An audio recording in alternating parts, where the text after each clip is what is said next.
వీళ్ళ గురించి ఎంత తక్కువ మాట్లాడాలో ఏం మాట్లాడాలో కూడా నాకే అర్థం కాదు. మొత్తం డమ్మి మాత్రమే. ఢిల్లీ దూత చేతులలో పాలన మీకు కనబడుతుంది కదా.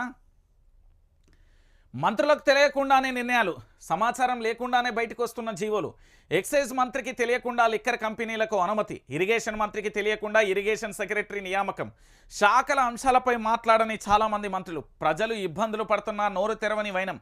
తెర వెనకాల పరుగులు పెడుతున్న ఫైళ్లకు గ్రీన్ సిగ్నల్ ఇస్తున్నది ఎవరు? ఢిల్లీ పెద్దల? రాష్ట్రంలో ఉన్న ఢిల్లీ పెద్దల దూతన? ఫైళ్ల వేల ఎంత? వసూలు అవుతున్న ట్యాక్స్ ఎంత? సర్కారు తీరుపై ప్రజలలో అనుమానం. మీకు ఇక్కడ చాలా సినిమా కనబడుతుంది. రాష్ట్రంలో సర్కారు ఏదైనా నిర్ణయం తీసుకున్నప్పుడు ముఖ్యమంత్రి ఆయా శాఖల మంత్రులకు ఖచ్చితంగా తెలుస్తుంది. వారి ఆమోదం మేరకే నిర్ణయాలు జరుగుతాయి. కొన్నిసార్లు ఆమోదం కోసం కాకపోయినా సమాచారం కోసమైనా మంత్రులు విషయం తెలుస్తుంది. కానీ ఇప్పుడు తెలంగాణలో పూర్తి భిన్నమైన పరిస్థితి కనబడుతుంది. మంత్రులకు తెలియకుండానే ఫైళ్లకు గ్రీన్ సిగ్నల్ వస్తుంది. జీవోలు బయటకు వస్తున్నాయి. వాటిని చూసి మంత్రులు ఆశ్చర్యపోవాల్సిన పరిస్థితి వచ్చింది. అసలు రాష్ట్రంలో ఏం జరుగుతుంది? ఎందుకు ఇలా అవుతుంది? మంత్రులకు పవర్ లేదా? పవర్ను ఎవరైనా అడ్డుకుంటున్నారా? అదేంది? తెలంగాణ కాంగ్రెస్కు సంబంధించిన ఇన్ఛార్జ్ పేరు దీపాదాస్ మున్షి గారు. బహుశా మేడంకు తెలంగాణలో ఏం పనో నాకైతే తెలియదు. మేడం మీకు ఏమైనా పని ఉంటే మీ గాంధీ భవన్లో పోర్రి. మీకు సపరేట్ కుర్చీ కావాలంటే ఆడ లేకపోతే నాకు చెప్పుర్రి. నేను మా వైఆర్ టీవీ నుండి అయినా నా ఇంట్లోకి వెళ్ళైనా లేకపోతే ఏదైనా ఏదైనా కొనిచ్చైనా నేను పంపిస్తాను, ఓకేనా? కానీ మీకు క్లియర్ కట్గా ఏంది అంటే ఈ తెలంగాణలో నేను మళ్ళీ చెప్తా ఉన్నా, ఈ తెలంగాణలో మీకు ఏమీ పని ఉన్నా మీరు ఢిల్లీ నుండి చేసుకుని రాజకీయ పార్టీల కార్యక్రమాలకు హాజరుగాండ్రి, తప్పులేదు. కానీ క్లియర్ కట్గా ఏంది అంటే ఈ తెలంగాణలో పూర్తి స్థాయిలో కూడా ఎలాంటి అధికారం లేకుండా కూడా డాక్టర్ బాబాసాహెబ్ అంబేద్కర్ తెలంగాణ సెక్రటరియట్లో కూర్చుంటుంది, రివ్యూలలో కూకుంటుంది, ముఖ్యమంత్రి మీటింగ్లలో కూకుంటుంది, ప్రెస్ మీట్లలో కూకుంటుంది. గిదెక్కడి కథరా నాయన? ఒక్కసారి మీరైనా ఆలోచించాలే. సన్నాసుల పిచ్చోడి చేతుల రాయి అయిపోయింది తెలంగాణ పరిపాలన.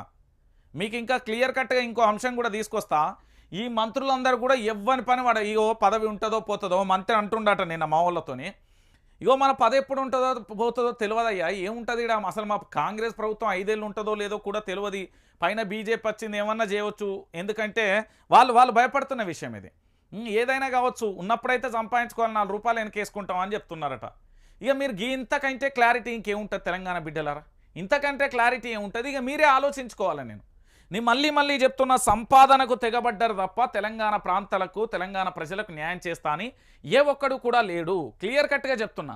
రాష్ట్రంలో మంత్రుల పనితీరుపై వారి పవర్ పైనే అనేక విమర్శలు వస్తున్నాయి. వాళ్ళు పేరుకే మంత్రులు కానీ పనుల విషయంలో మాత్రం పవర్ లేదనే చర్చ సర్వత్రా జరుగుతుంది. దీనికి ఇటీవల జరిగిన 2 సంఘటనలు ప్రధానంగా చూపిస్తున్నారు. కొద్ది రోజుల క్రితం రాష్ట్రంలో కొత్త లిక్కర్కు అనుమతి ఇచ్చారు. కానీ ఎక్సైజ్ శాఖ మంత్రి వచ్చి ఎలాంటి కొత్త కంపెనీలకు అనుమతి ఇవ్వడం లేదని ప్రెస్ మీట్ పెట్టి మరీ చెప్పారు. ఆ మరుసటి రోజే మార్కెట్లోకి కొత్త కంపెనీల బీర్లు వచ్చాయి. దీనిపై విమర్శలు రావడంతో తనకు ఎలాంటి సంబంధం లేదని బేవరేజెస్ కార్పొరేషన్ అధికారులు అనుమతులు ఇచ్చారని ఓ ప్రెస్ మీట్లో విడుదల చేశారు. అంటే మంత్రికి సంబంధం లేకుండా ఆ కార్పొరేషన్కి సంబంధించి ఏదైనా చేయొచ్చా అనేది మీరు ఒకసారి గుర్తుపెట్టుకోవాలి. అట్లా ఏదైనా చేయొచ్చు అనేది ప్రధానమైన అంశానికి సంబంధించి కూడా హైలైట్ చేస్తున్న పరిస్థితి కనబడుతుంది. కానీ ఎక్సైజ్ శాఖ మంత్రికి తెలియకుండానే కొత్త లిక్కర్ కంపెనీలకు అనుమతి ఏంటనేది ఎవరికీ అంతు పట్టడం లేదు. ఒక్క కంపెనీ కాదు, ఎలక్షన్ కోడ్ ఉన్నన్ని రోజులు మినహాయిస్తే మిగిలిన 4 నెలల్లో చాలా కంపెనీలకు సర్కార్ అనుమతి ఇచ్చింది. ఇప్పుడు మార్కెట్లో ఆ కంపెనీల బ్రాండ్లు మద్యం వచ్చేసాయి. తాజాగా ఇరిగేషన్ సలహాదారుడిగా ఉన్న సీనియర్ ఐఏఎస్ ఆదిత్య దాస్ను రాష్ట్ర ప్రభుత్వం నియమించింది. ఏమని? సలహాదారుడిగా. కానీ ఈ విషయం ఇరిగేషన్ శాఖ మంత్రి ఉత్తమ్ కుమార్ రెడ్డికే తెలియకపోవడం విశేషం. జీవో వచ్చిన తర్వాత కానీ ఆయనకు ఈ నియామకం తెలియలేదు.